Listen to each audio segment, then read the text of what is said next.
Olá a todos, sejam mais uma vez bem-vindos ao canal Lemes Rápido Animação. Meu nome é Vinícius Anai.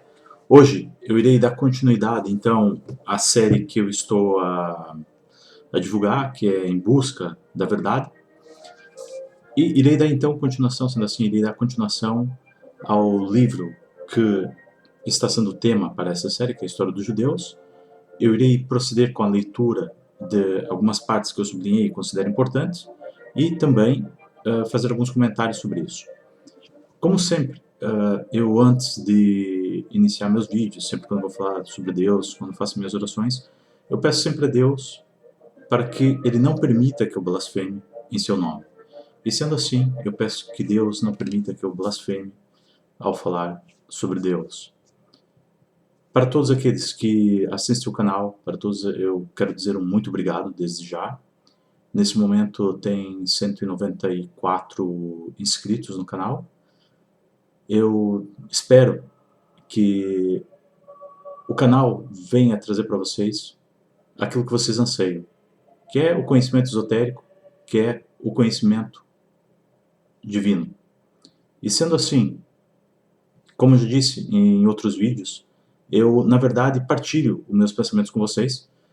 Isso não significa que é a verdade absoluta, porque de verdade absoluta vocês já estão cansados e vocês praticam essa verdade absoluta defendendo religiões as quais vocês não conhecem na totalidade, ou desconhecem devido aos poucos factos e argumentos que se pode estar acessível às pessoas comuns. Eu nunca tive o desejo de ter a fé somente por acreditar numa instituição religiosa. Eu sempre tive o desejo de conhecer Deus, sempre tive o desejo de compreender a mente de Deus. E é isso que eu faço com meus vídeos. Eu venho partilhar convosco o meu trabalho, a minha pesquisa nessa área e procurar fazer com que aquilo que eu penso e aquilo que eu acredito ser Deus, que vocês também possam beber um pouco dessa fonte e que vocês possam trilhar os vossos caminhos.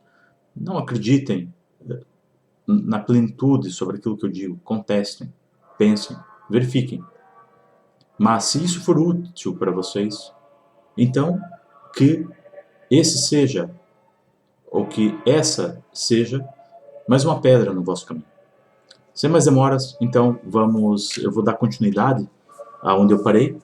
E como eu já disse, eu sublinho às vezes palavras, frases, parte de frases, e vou partilhar convosco aquilo que eu sublinhei nesse livro e alguns comentários sobre algumas coisas que eu acho importante para aquele que está no caminho filosófico, para aquele que está no caminho esotérico, para aquele que verdadeiramente deseja conhecer Deus.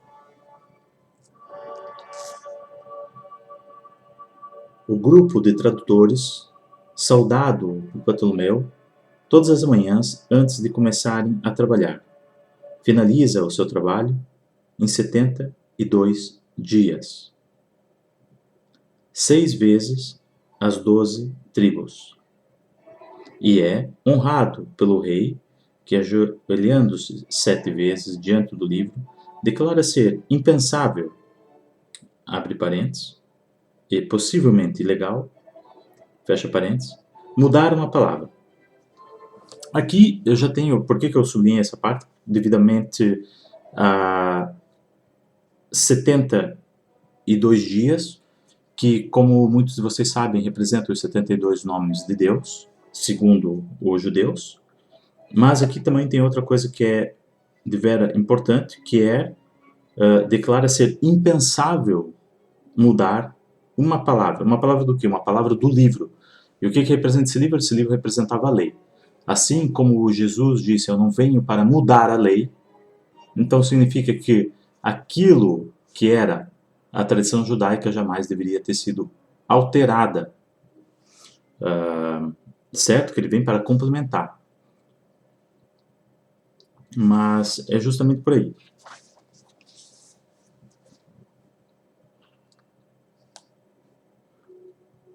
Os anjos, favo de mel sagrado.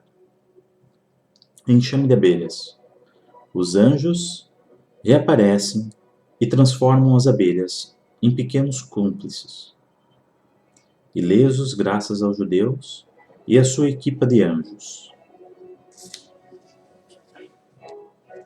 Aqui retomando ainda a questão aqui dos 72 nomes de Deus, que representam, na verdade, 72 entidades angelicais.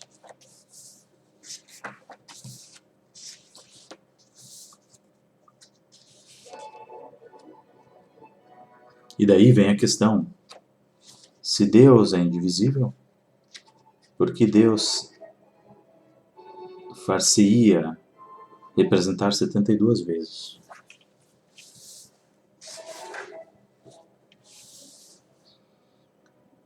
Tamid, não lembro por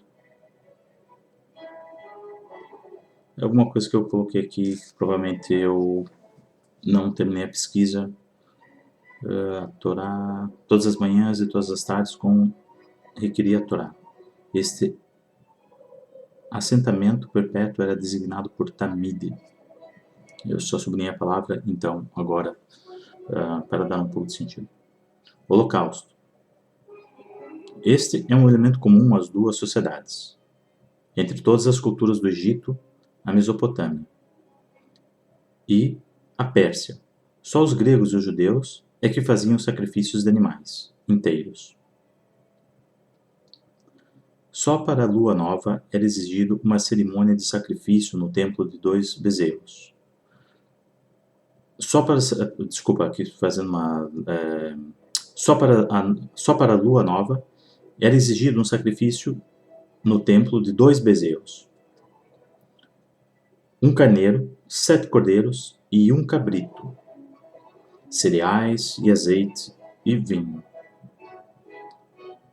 Sacrifícios de abate, corban,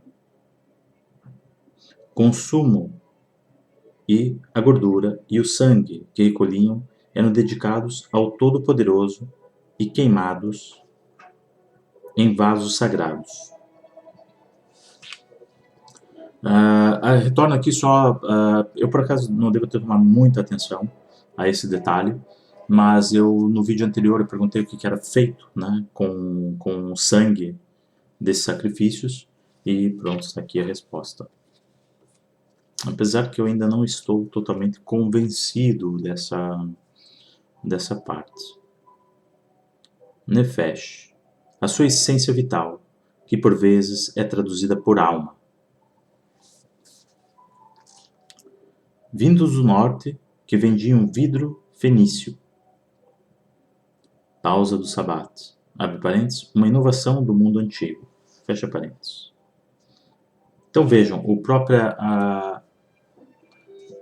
próprio Sabá, que seria Shabá, no judaico, que é o dia dedicado à folga, porque é o dia que tu deverias dedicar às tuas orações, a preces, a dar graças a Deus, ele é, na verdade, uma inovação, né, no mundo antigo.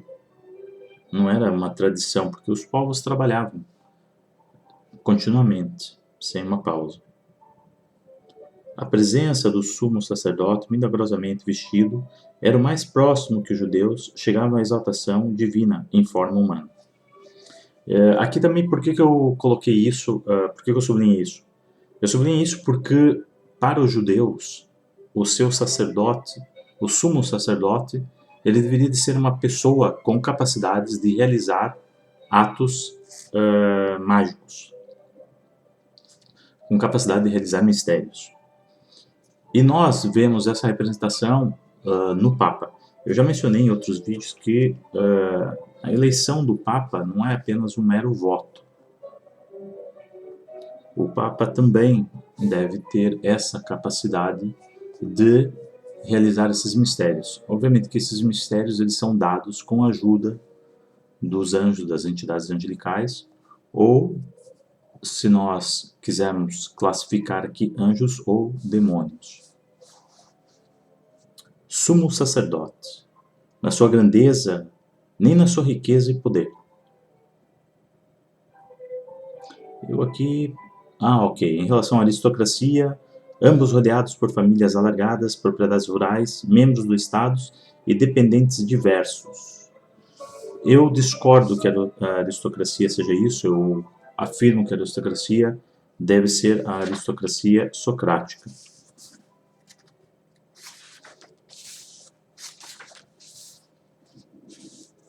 Tornou objeto de mais uma história milagrosa. Viu os seus.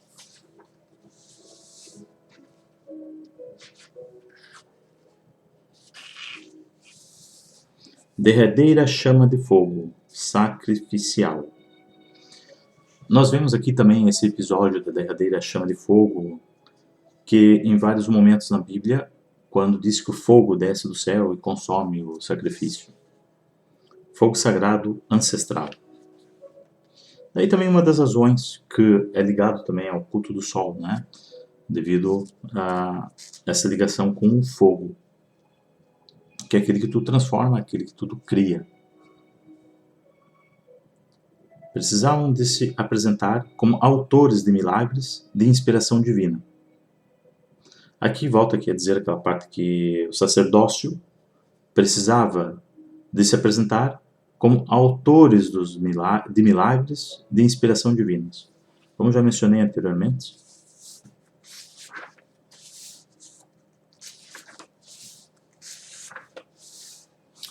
eu aqui coloquei sublinhei um parágrafo, mas o que eu escrevi aqui?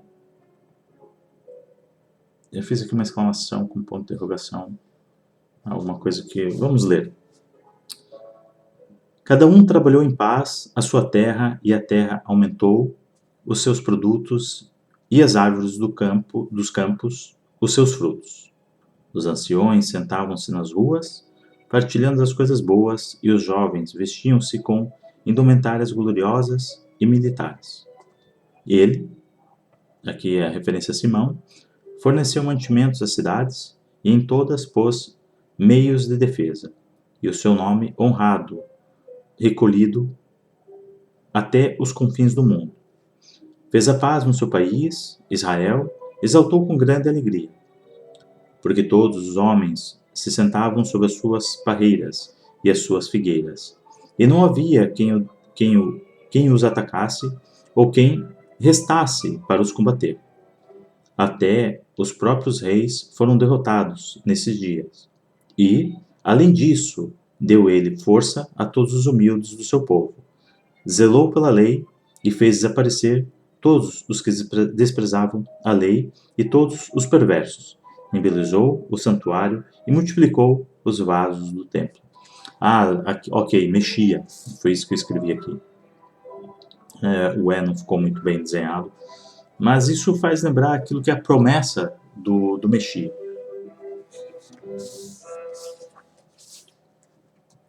Festa dos tabernáculos, festa do solstício pagão de inverno, que celebravam o regresso da luz.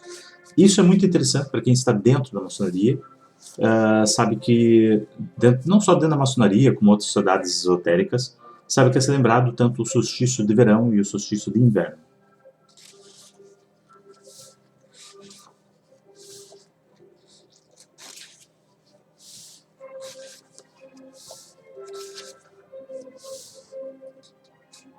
Não faça aos outros o que é odioso para ti. Todo o resto é comentário. Agora, vão estudar. Eu acho que essa parte é bastantíssimo importante. Está a lembrar-nos que devemos ser contidos nos nossos atos e devemos praticar a justiça. E com uma ressalva de vá estudar.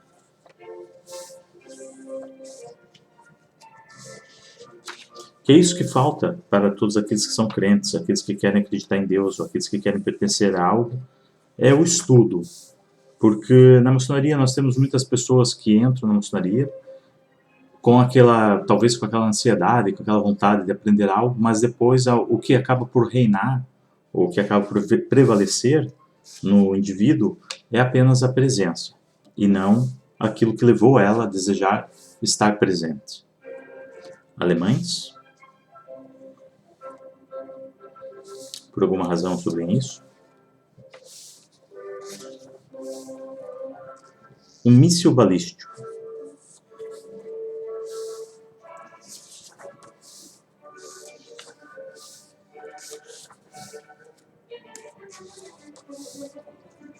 De fato, aconselho todos a lerem essa obra, que é muitíssimo boa e certamente irá enriquecer o vosso conhecimento. O General Silva. Por que eu sublinhei isso? Aqui vem a importância da questão dos nomes romanos, que já influenciavam naquela época parte do território onde nós chamamos de Jerusalém.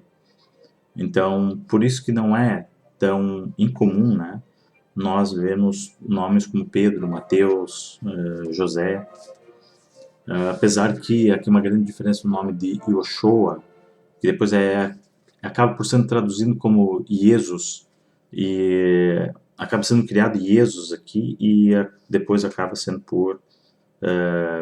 pronunciado no português como Jesus. Se calhar era para dar alguma diferença, alguma particularidade do nome como único, mas a verdade é que não era único. Yoshua existiu muitos naquela época. Praticavam a circuncisão para mostrarem que eram diferentes, mas também para aumentar os seus apetites sexuais, que eram bestiais e insaciáveis. Essa parte, em relação à prática da circuncisão, eu já comentei no outro vídeo, que não é particular dos judeus, que tenta aqui, que a Torá tenta trazer para nós que ela foi uma exigência, né, por Deus, por assim dizer, mas quando eu estive a meditar em relação a esse assunto, e eu estive a associar a questão dos abusos sexuais. Então vejam, se tu tiveres o crepúsculo no seu órgão genital, se tu tentares, por alguma razão ou outra, praticar um abuso sexual, a mulher não estando lubrificada, ela vai acabar por causar que vai machucar o homem, né? E se a parte estiver, se o crepúsculo lá não estiver, ele não vai sentir dor nenhuma. E isso aqui é uma coisa também assim, é uma coisa a pensar-se, porque tudo bem, muitas pessoas podem falar da higiene, etc e tal. Naquele tempo, eu até posso concordar que devido às pessoas não tomarem banho todos os dias, essa região estivesse um pouco mais suja, menos limpa. Mas, quando associado ao sexo, de facto, e a um sexo não consentido, com o crepúsculo, certamente ambos iriam magoar-se, ambos iriam sentir dor. E daqui vem uma parte que se Deus, vamos lá ver uma coisa, aquilo que eu sempre digo e aquilo que eu acredito, Deus criou tudo na perfeição. Ele não precisa do homem para corrigir a sua criação. Então, a partir do ponto que o homem diz que ele retira o crepúsculo por causa que Deus ordenou, né, que Moisés fizesse isso, eu não acredito nisso, eu não consigo acreditar nisso. Porque se fosse assim, Deus iria criar as criaturas sem o crepúsculo. E tendo em conta que o sexo não consentido, ele é facilitado não havendo crepúsculo. Se houver algum médico, se houver alguém com algum conhecimento em causa, que se manifeste. Transcendido tudo que pudesse ser imaginado, poderia, por exemplo, atrair os platonistas, para quem a força criativa essencial estaria no reino do espiritual mais puro. Aqui estamos a falar claramente de Platão, não me recordo exatamente que parte que está a dizer, mas o que é mais importante aqui é reino espiritual mais puro.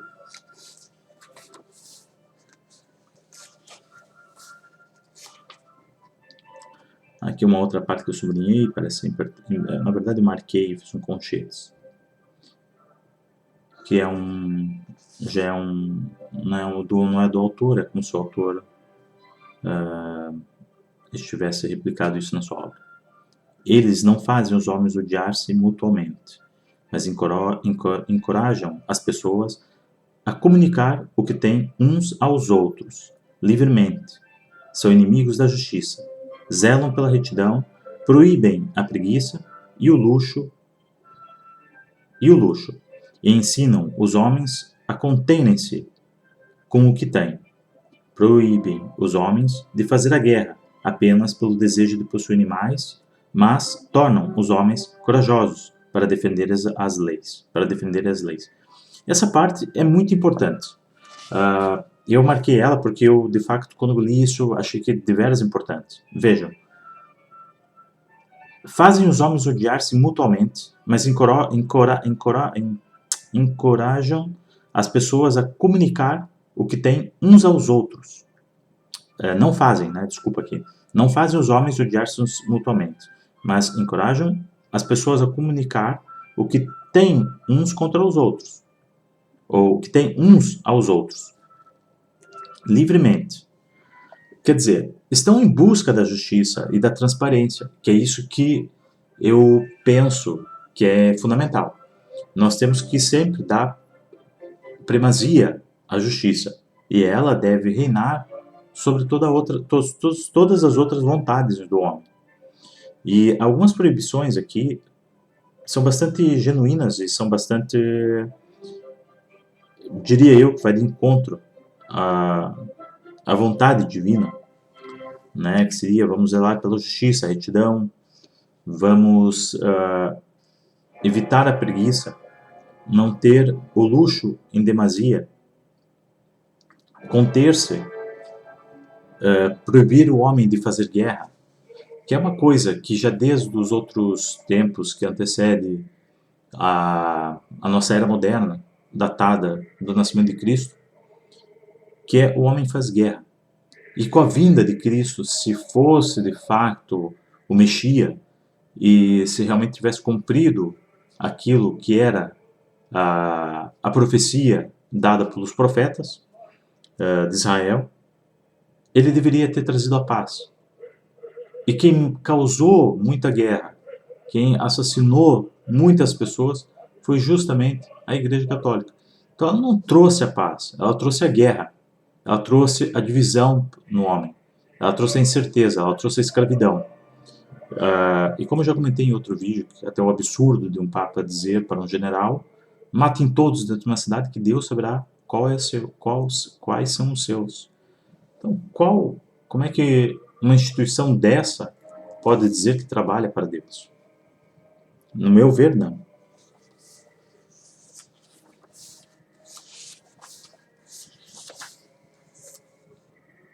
Volta de 1130 e 1131. Simão Bar Kokhba se imaginou na pele do Messias.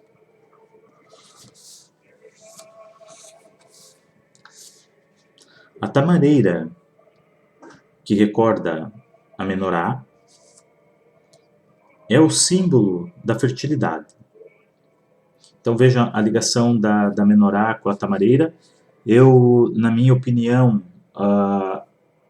o menorá, que é isso que está aqui atrás de mim com as velas, ele sim é uma representação, não de uma forma blasfêmica, não indo para a blasfêmia, mas é uma representação, sim, da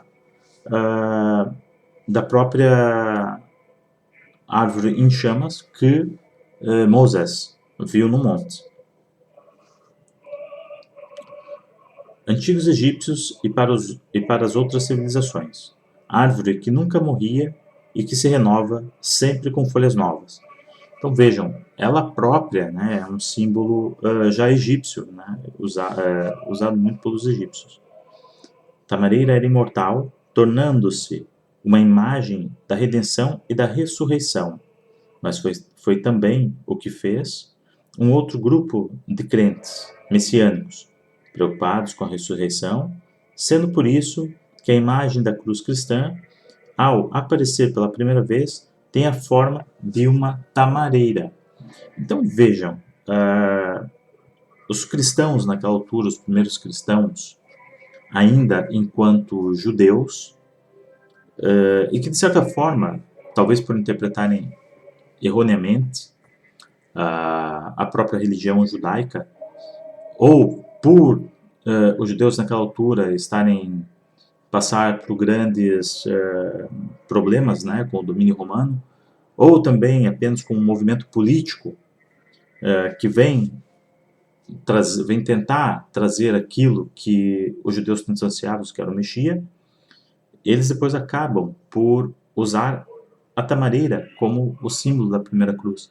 E é claro que depois os judeus que pregavam o cristianismo e que acreditavam em Cristo como Messias, eles próprios acabaram sendo expulsos, né, da organização cristã, porque eles acabaram por ser perseguidos pelos outros cristãos, assim que foi se difundindo e assim que o Império Romano acaba por tomar conta do cristianismo. Já vamos passar aqui para outro capítulo.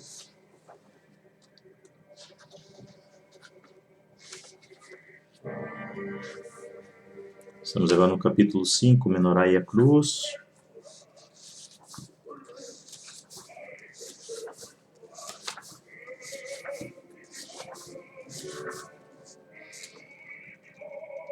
Se sumamente humilde, porque a esperança da humanidade é o verme. Vejam, a humildade é a base. É a base para que haja justiça.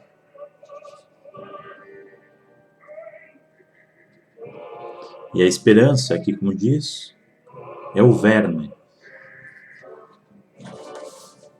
O homem se alimenta de esperança, mas ele não compreende o que é a esperança pelo quê? Por algo melhor, mas algo que ele próprio deixa ser dominado, algo que ele próprio não busca a verdade, algo que ele não participa. José B. Yohanan, de Jerusalém, diz: deixa a tua casa abrir-se, senta os pobres à tua mesa. Até aqui tudo bem, com o Rabi a parecer-se muito com esse outro Rabi com fama de ser muito energético, que era Jesus de Nazaré. Mas logo a seguir, e num estilo que não parece ser muito de Jesus de Nazaré, o Rabi acrescenta: e não fales muito com as mulheres. Aqui tem uma coisa interessante que é, então vejam, se vocês compreenderam bem o que está dizendo aqui, a parte mais importante que eu penso que eu quero vos transmitir é: deixa a tua casa abrir-se, senta os pobres à tua mesa. Humildade, auxílio e justiça aos pobres. É sempre isso que vem nos antigos ensinamentos. Não esqueçam dos pobres.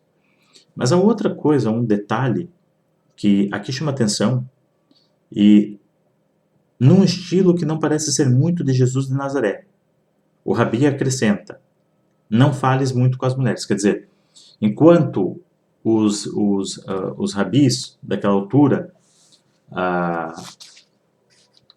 eles procuravam manter aqui a mulher numa certa distância, o nosso Rabi Jesus, ele na verdade fazia o oposto, segundo o que está aqui e segundo também o que a própria Bíblia diz, né? Decoração puramente geométrica.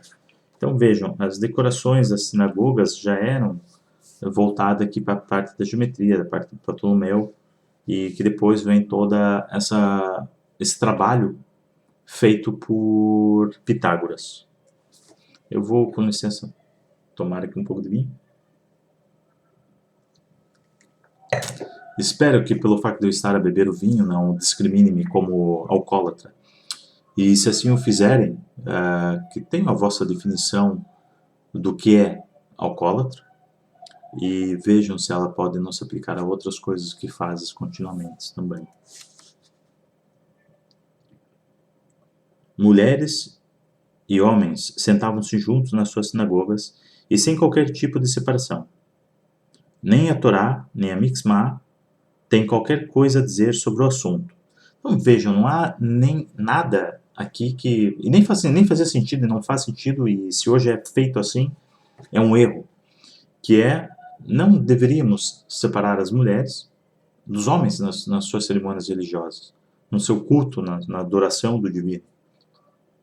E como já mencionei aqui, se há uma tendência a discriminar a mulher, é porque há uma tendência a discriminar Deus, a esconder a verdadeira face do divino. E é como os muçulmanos fazem, mas como eu já disse, a religião muçulmana ela é envolta de... Na verdade, é um culto mais... Uma cópia, como eu já te referi aqui, do cristianismo, mas muito voltada aqui para a parte... um conhecimento muito grande sobre demônios. Eu penso que quem deseja conhecer Deus, obviamente, irá conhecer todas as facetas de Deus, mas irá sempre dar, ou irá prevalecer no seu coração, no seu âmbito, aquilo que Deus faz para construir, nunca se negando a conhecer aquilo que Deus faz para destruir. Mas eu penso que o foco principal será sempre a exaltação da vida, e não de outras coisas. Sinais qualquer, divisória, instituída vários séculos mais tarde. Isso ainda falando aqui em relação à separação das mulheres. Abandono da prostração integral, diferenciada da prática muçulmana. Vamos lá ver uma coisa. Os judeus acabam por abandonar a prática, porque já era deles, porque os muçulmanos acabaram por copiar e eles queriam, de certa forma, nos distanciar. Irônico, porque o islamismo terá ido buscar a prostração aos judeus, além de outros aspectos rituais, como a retirada dos sapatos.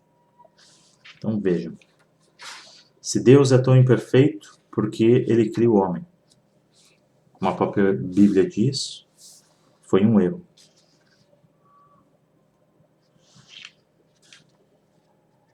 Mas todo erro é plausível de ser corrigido.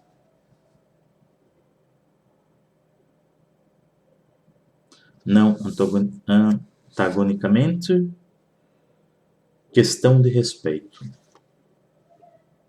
Colunas retorcidas ou salomônicas. Começo dos judeus. Mesa dourada do pão da proposição.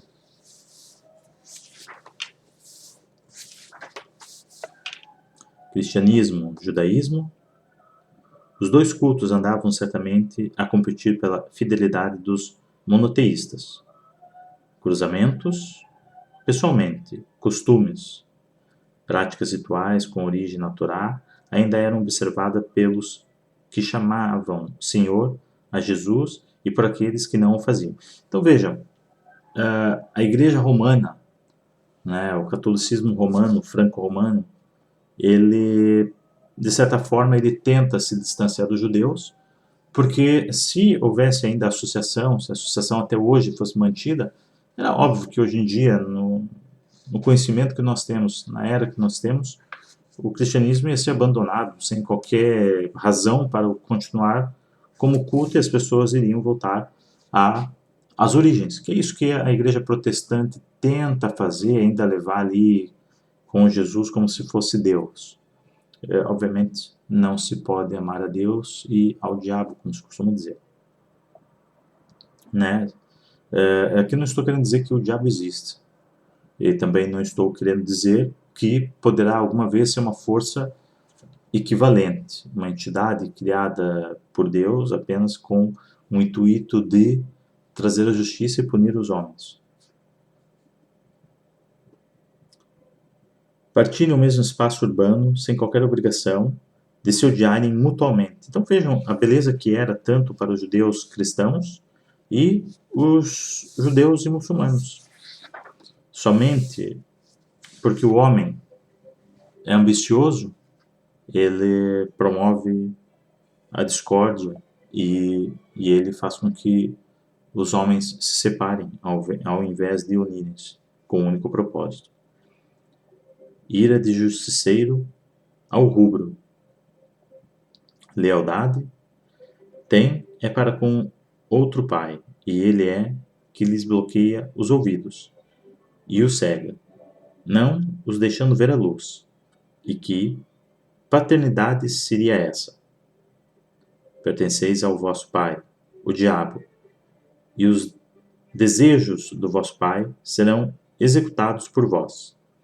Aqui é uma crítica, se eu não me engano, a dizer, alguns cristãos na altura diziam que os judeus estavam cegos, né? E eles faziam adoração ao diabo. Era mais uma maneira do cristianismo tentar aqui se desvincular fortemente do judaísmo e ocultar a magia. Troca de insultos de caráter diabólico. Atônitos, os judeus, por sua vez, acusam Jesus de ser o verdadeiro diabo. Aqui também é interessante, porque Deus, como eu acredito, ele é indivisível. Então, ele não teria nenhuma necessidade alguma de participar da forma física, e muito menos dessa forma criada pelo cristianismo. Se a experiência de Deus, que é já toda a criação, toda a vida, em todas as formas que nós podemos imaginar e imagináveis, daquelas que não temos a capacidade ou conhecimento de ainda ter essa percepção, ele já o faz. E se houvesse alguma necessidade, de fato, o bem reinaria a partir da sua presença. O bem que eu digo é o bem para a prosperidade, a justiça.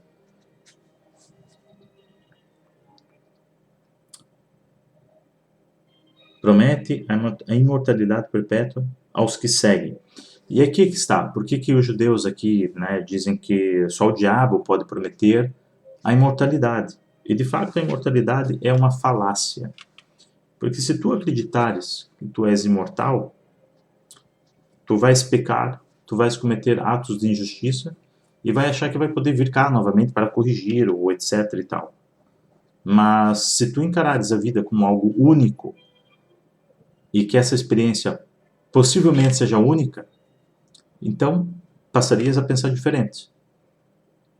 Passarias a dar menos importância ao mundo material e estaria a buscar uma harmonia com o resto de toda a criação. E eu vos digo, a eternidade e a vida pós-morte é uma falácia. Por que eu digo isso? Então eu vou justificar a minha opinião. Eu digo isso porque se Deus começa a sua criação no mundo espiritual e hoje, no estado onde nós estamos a presenciar, estamos a viver a parte física, por que voltar para o espiritual? Não seria tendencialmente continuar nesse progresso? Num progresso físico? Num progresso, sei lá, de uma outra forma física, que eu não sei vos descrever agora, de forma que possa vos causar um entendimento, mas eu acredito que será um caminho de ida, e esse ainda não é o caminho de regresso.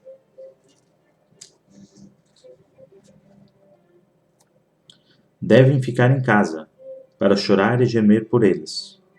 Não tem medo de dançar com demônios. Ansiosas por passarem um dia com judeus. Não acreditava muito nos casamentos abertos. Até lhe perguntou: não receiam que as vossas mulheres depois não regressem? Aquela questão, né, do cristianismo, toda essa questão de tentar criar aqui tentar criar uma distância em relação à magia. Então acusam os judeus de cultos com demônios e né, alguns homens dizem porque as mulheres queriam ir nas sinagogas, e alguns homens diziam que se perguntavam aos outros se eles não tinham medo que as mulheres não regressassem, né? Obviamente, se a mulher não regressava à casa do seu marido, é porque o seu marido não é bom o suficiente como marido para a manter em casa.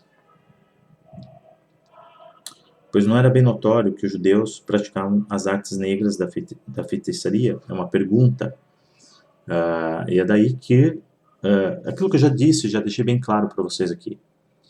A religião, todas as religiões que nós temos agora, elas são baseadas em cultos mágicos, esotéricos, mágicos. A invocação de entidades espirituais que, por muitas vezes, nós denominamos como demônios, erroneamente. São apenas entidades angelicais e, como já mencionei aqui anteriormente, eu tento perceber qual que é a funcionalidade. Porque se tu tens um ser que é espiritual, não participa da vida física, por qual é a necessidade desse ser em comunicar-se contigo? O que ele tem de benefício? O que traz de benefício? Ontem, por acaso, estava assistindo um vídeo sobre na parte islâmica, que são os sufistas, e uma pessoa que estava lendo um livro sobre o diálogo com um jin, ou jin, com um demônio. E havia coisas interessantes, né? Uma ligação quase com uma vida semelhante à nossa, mas no mundo espiritual. Mas eu ainda não terminei de ouvir todo aquele livro, mas achei interessante, porque é alguém que faz invocação a um demônio e depois tem ali um diálogo, uma conversa com esse demônio. Agora, se é fictício ou não, não sei dizer, mas há muita semelhança à nossa vida aqui como seres humanos. Mas a pergunta que eu faço é: qual é a necessidade? Para que serve esse contato e por que que essas entidades nos contactam? Sabendo que, vejam, aquilo que eu digo, por que é que se essas pessoas de facto contactaram com Deus, né, se o contato fosse real com Deus, a questão de que existir, que a Terra não era o centro do universo, para os católicos não seria nenhum milagre e nenhum mistério. Então, se é um mistério para os católicos e foi um mistério para os católicos, significa que eles não tinham conhecimento qualquer. Nunca lidaram com nenhuma entidade de facto divina, mas sim com entidades demoníacas. E mesmo para os judeus, mesmo para o Islão, se assim fosse, não haveria mistério sobre a vida física que já não tivesse sido revelado ao homem. Porque Deus revela, ele não esconde.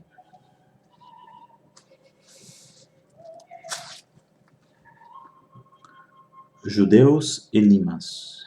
Esotérico, não, mestre do conhecimento esotérico, linha nebulosa, que fica entre a magia e a medicina. Como eu já mencionei, a medicina está completamente ligada à magia. Não existe medicina nos tempos antigos sem a magia. Dispondo do forte poder desta sabedoria. Não quero deixar isso aqui passar à toa. Mais uma vez, magia e medicina. Vejam, por que até hoje o símbolo mundial da medicina é um caduceu e uma serpente? Conseguem fazer essa ligação, conseguem se questionar por isso? Porque as pessoas hoje em dia se questionam sobre o pentagrama, sobre um monte de baboseiras, mas aquilo que é corriqueiro para elas, que elas veem todos os dias, elas nem sequer levantam a mínima questão, que é o mesmo, que é aqui outro ponto que eu vos chamo a atenção, que é o símbolo do Islã, que é uma lua com um pentagrama invertido. O que mais que vocês precisam? Como diz na outra passagem, estudem.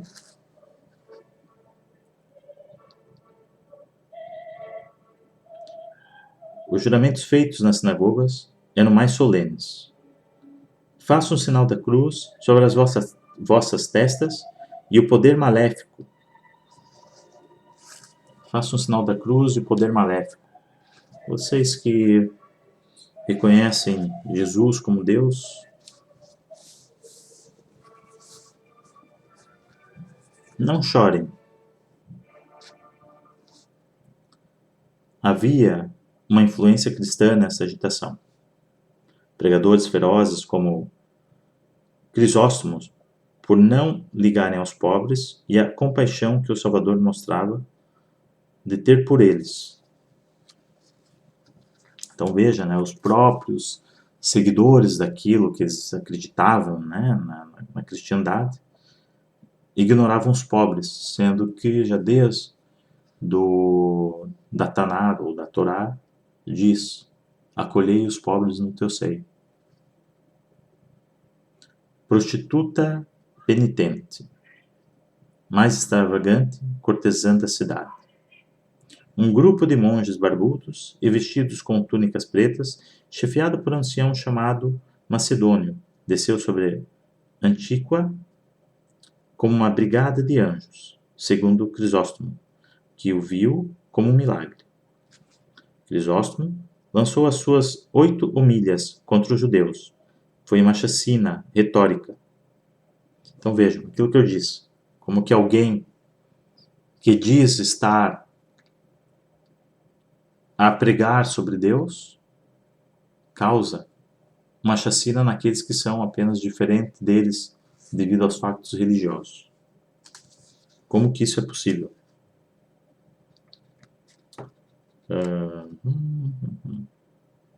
Transformava os judeus em demônios, criaturas do diabo e das suas sinagogas. Crisóstomo brilhantemente dá sua retórica. O poder da palavra. O poder de convencer os ignorantes. Em terra de cego, quem tem um olho é rei. Em terra de cegos, né? No plural.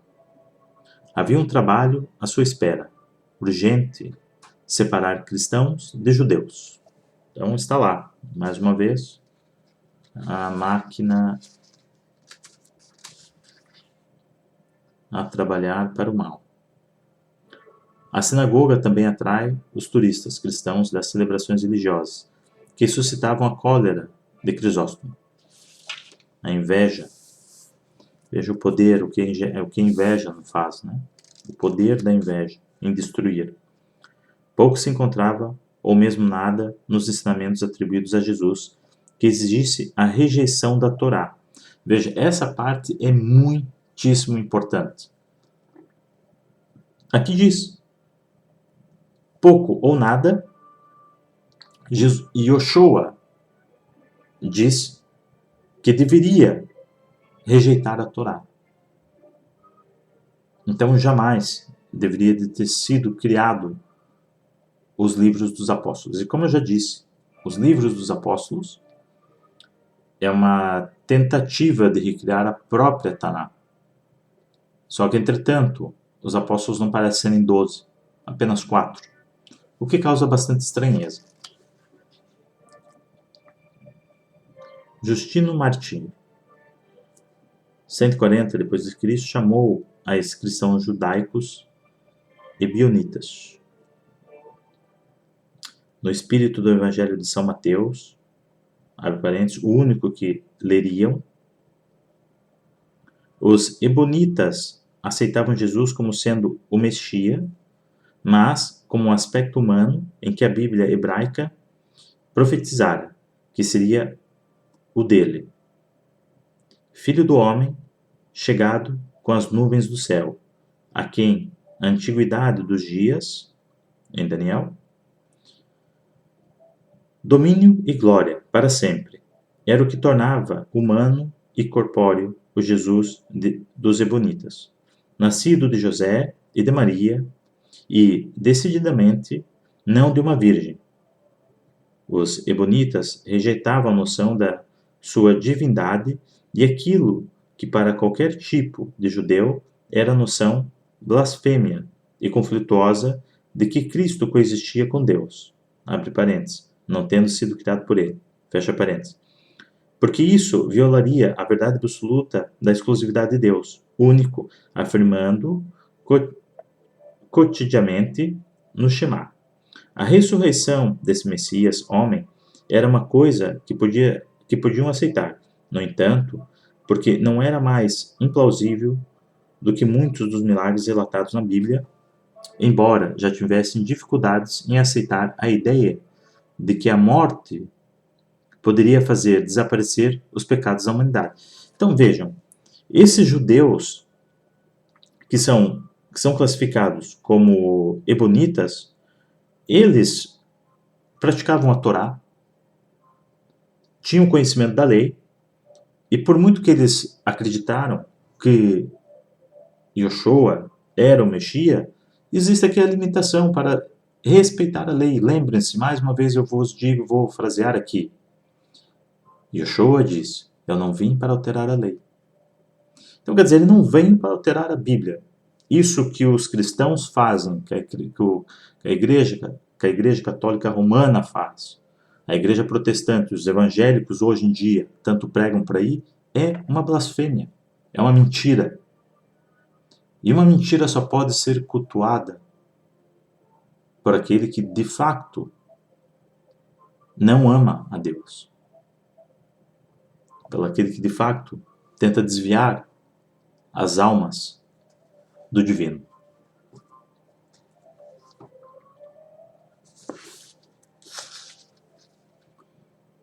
Ebonitas, aqui.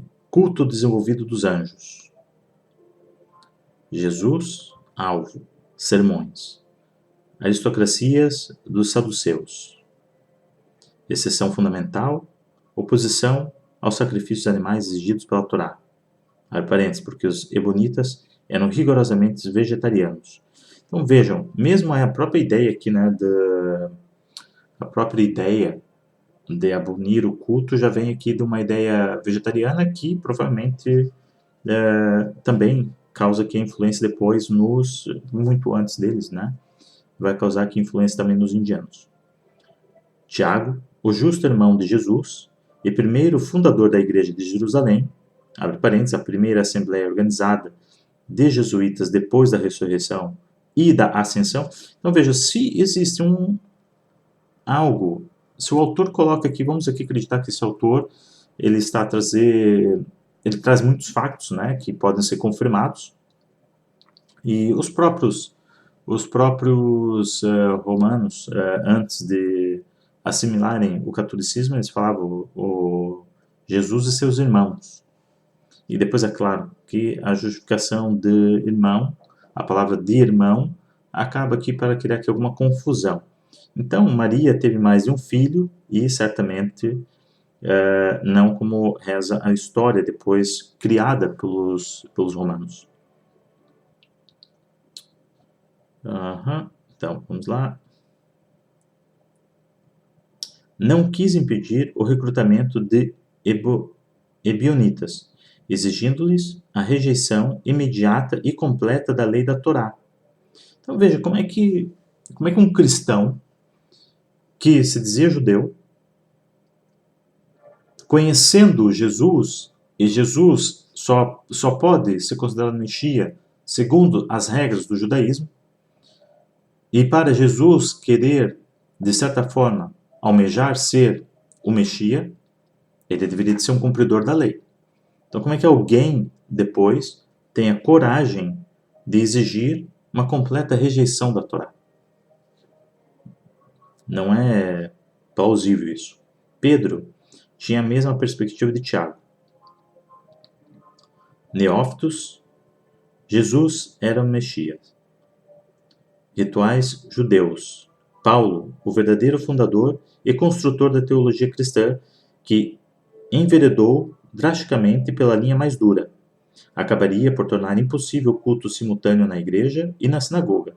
O judaísmo de Tiago e de Pedro levou-os a quererem apresentar o jesuísmo como uma forma de judaísmo, impregnado e profetizado pelas escrituras hebraicas e tendente a reforçar a Torá e não a abandoná-la. Vejam, isso aqui está muito importante, e que é a questão quando nós estamos aqui a falar de Paulo, né, que seria o verdadeiro fundador e construtor da teologia cristã, aqui já não é mais judeus a estarem a operar, né, já é a maquinaria romana, franco-romana, nessa altura. Paulo também via o cristianismo não como uma rejeição do judaísmo, mas como preenchimento definitivo da sua promessa. Então, como é que isso é possível? Cumprimento definitivo da sua promessa e abandonar a Torá? Não é plausível. Paulo lia a Bíblia no sentido inverso. Pois, concordo. Paulo dava muita importância ao seu nascimento como judeu, mas no sentido oposto ao de Tiago e de Pedro. Então veja, se Deus estivesse presente nessas alminhas que fundaram aqui, ou são a base do cristianismo, não teríamos esse absurdo que temos hoje. Observância da Torá. Paulo tomou a recusa de Pedro de comer com os não circuncisados, que é algo aqui que já vem, como já disse, já vem do Egito, e depois foi reforçado por Moshe e depois usado pelo Islã. Tornara redundante a velha marca na carne. Ficar agarrado à velha prática equivaleria a vacilar diante da salvação. Lei de Moisés. Redundante. Passarem. Nuvem que obscurecia a luz viva da fé pura. Aqui tem é como se fosse um entre parênteses. Nenhum homem está justificado pela lei aos olhos de Deus, porque os justos viverão pela fé. Porque a lei não é fé. Então veja, o que é a fé? A fé, ela deve ser obtida através de uma experiência com o divino. A fé obtida através de uma audição, através de um conto, ela é ignorância. E a fé, apenas através do livro, ela também é ignorância. Então, Paulo estava levando a ignorância e o ser mais longe possível daquilo que poderia ser o divino nessa altura. Então, promotor de forças malignas. Estou a ver, já temos 57 minutos, eu irei parar. O que eu quero deixar aqui uma questão, para aqueles que aguentaram até agora. Eu estava pensando em começar a fazer os próximos episódios de Em Busca da Verdade em lives. Se vocês desejarem participarem da live, obviamente o tempo de leitura será menor, será um tempo de 30 minutos ou 40 minutos, com 20 minutos para podermos conversar, para podermos trocar ideias. Se vocês desejarem, se vocês concordarem, e deixem então os vossos comentários no vídeo, e eu, se assim for, se houver um número de comentários, não vou dizer que não precisa ser muitos, mas havendo aqui umas 4 ou 5 pessoas que realmente se interessem em participar de uma live, eu, na próxima quarta-feira agora, 8 horas do horário de Brasília, eu então iria promover aqui uma live, ao qual iria proceder aqui com a leitura ainda das partes sublinhadas, e depois abriria aqui um espaço para podermos discutir, para podermos trocar algum conhecimento, trocar algumas ideias e tentar, de certa forma, criar uma interação maior com vocês. Eu espero que esse convite seja agradável e, se assim for a vossa vontade, então eu irei fazer uma live para podermos discutir um pouco essa parte de Em Busca da Verdade, ao qual, como já vocês puderam observar, existem muitos comentários, existem muitas coisas que eu estou a partilhar convosco, que eu estou a vos revelar, e se for a vossa vontade, será com prazer, então, fazer uma live com vocês. Antes de mais, antes de terminar, como sempre digo, antes de deitarem, procurem, façam uma revisão nos vossos atos durante o dia, verifiquem se foram pessoas justas, procurem ter certeza que não praticaram nenhum ato de injustiça, e se assim o fizeram, procurem corrigir esses atos ainda antes de deitar. Se não for possível o fazer antes de deitar, então façam na manhã seguinte, ainda em jejum. Que ela esteja convosco. Disse. Muitíssimo obrigado.